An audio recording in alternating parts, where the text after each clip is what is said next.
আমি এর আগের একটা পোস্টে বলেছিলাম যে সোনালী ই-ওয়ালেট ব্যবহার করে কিভাবে স্টেটমেন্ট নেওয়া যায়। তো আজকে সরাসরি দেখানোর চেষ্টা করব।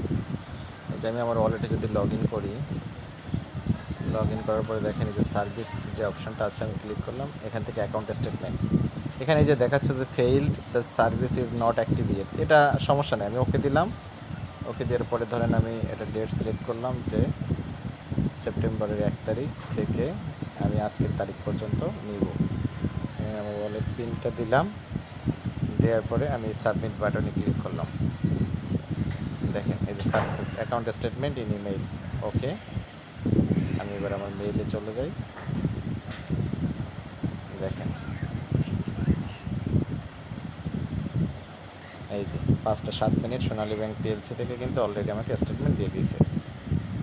সো ওই মেসেজটা থাকার পরেও আপনারা চাইলে মানে স্কিপ করে যদি আপনারা করেন তাহলে কিন্তু সরাসরি আপনার ইমেইল স্টেটমেন্টটা চলে আসবে।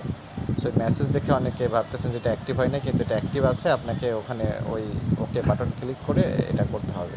এটা হয়তো একটা সিস্টেম বাগ আছে, এটা ঠিক করে দেবে খুব শীঘ্রই আশা করি। তো ধন্যবাদ, এই ছিল আজকের মতো।